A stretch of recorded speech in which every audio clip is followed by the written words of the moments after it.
சொந்தங்களுக்கு வணக்கம். நம்ம இப்போ இருக்கிறது தமிழகத்தின் மாவீரன் என்று அழைக்கப்பட்ட நமது மாவீரன் வீரப்பன் அவர்களை நம்ம வந்து தமிழக மக்கள் வந்து பார்த்திங்க அப்படின்னா தமிழ்நாட்டின் குலதெய்வம் என்றும் தமிழகத்தின் காவல் தெய்வம் என்று அழைக்கப்பட்ட நமது மாவீரன் வீரப்பன் அவர்களோட சமாதியில் இறுதியாக முடிவெடுத்து நாங்கள் இருக்கிறோம். வந்து பார்த்திங்க அப்படின்னா இந்த வீரம் விதிக்கப்பட்டுள்ளது அப்படின்னு சொல்லிட்டு நம்ம சொந்தங்களாக எழுதப்பட்ட சொன்னோம். அதை வீரம் வந்து விதிக்கப்பட்டது இங்கே தான் பார்த்தீங்க அப்படின்னா தமிழகத்தில் காவல் தெய்வம் என்று அழைக்கப்பட்ட வீரப்பனவர்கள் இறுதியாக காவல்துறையினரால் ஒரு சில சூழ்ச்சியின் பால் வந்து அடக்கம் பண்ணியிருக்கிறாங்க.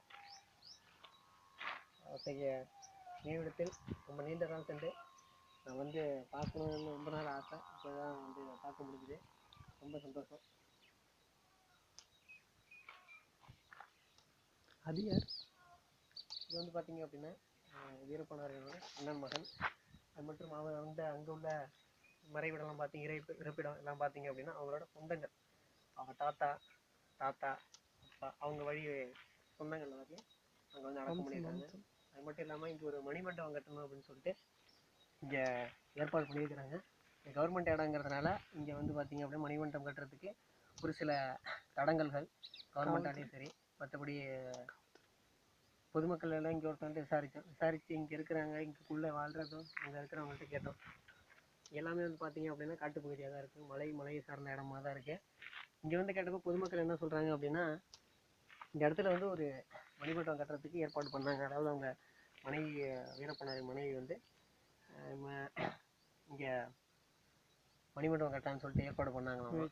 அது வந்து பார்த்தீங்க அப்படின்னா ஒரு சில தடங்களால் நிறுத்தி வைக்கப்படுது. பக்கத்தில் கூட இடம் வாங்கினாங்க அப்படின்னு சொல்லிட்டு அந்த பொதுமக்கள், அதாவது வந்த சொந்தங்கள் கொடுத்த அமௌண்ட்டு ப்ளஸ் அவருடைய மனைவி கொடுத்த அமௌண்ட்டு பொதுமக்கள் எல்லாருமே சேர்ந்து மணிமண்டபம் கட்டணும்னு ஆரம்பிச்சு, அதாவது நம்மள மாரியே ஆரம்பிச்சது தற்போது நிறுத்தி வைக்கப்பட்டுள்ளது.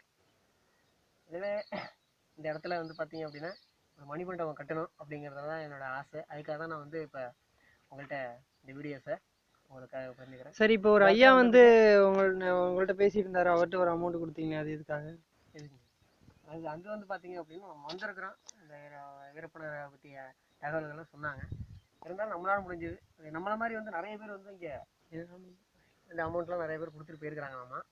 மணிமண்டபம் கொடுக்கறதுக்கு கட்டணும் அப்படிங்கிறதுக்காக நிறைய பேர் அமௌண்ட் கொடுத்துட்டு போயிட்டு இருக்காங்கன்னு சொல்லி கேள்விப்பட்டேன். அவங்க சொன்னாங்க. இப்போதைக்கு அந்த ஐயா தான் பார்த்துட்டு இருக்காரு. இப்போதைக்கு வந்து இந்த ஊரில் வந்து ஒரு ஐயா ஒருத்தர் மாதைன்னு சொல்லிட்டு ஒரு ஐயா அவர் தான் வந்து இப்போ நிர்வகிச்சு பார்த்துட்டு இருக்காங்க. அது மட்டும் இல்லாமல் அமாவாசை வந்து பார்த்தீங்க அப்படின்னா வீரப்பனார் மனைவியார் மற்றும் பொதுமக்கள் வந்து இங்கே ஒரு விழா மாதிரி நடத்தி பொங்கல் வைப்பாங்களாமா அப்படின்னு சொல்லிட்டு அவங்க பொதுமக்கள்ல ஒருத்தவங்க சொன்னாங்க. அமாவாசை இங்கே வந்து படைச்சிட்டு பூஜை பண்ணிட்டு போயிட்டு வந்துட்டு இருக்காங்களாமா. அதே மாதிரி வருஷம் வந்து பார்த்தீங்க அப்படின்னா இங்கே நினைவிடத்தில் இறுதி அஞ்சலி செலுத்திட்டு இருக்கிறாங்க. அதாவது வர்ற சொந்தங்கள் வந்து 10 வருஷத்துக்கு மேலே ஆயிடுச்சு. இருந்த இடம் வந்து இப்படி இருக்கு. கூடிய சீக்கிரத்தில் கொஞ்சம் மணிமண்டபம் கட்டணும் அப்படிங்கிறது என்னுடைய நன்றி. குமார்.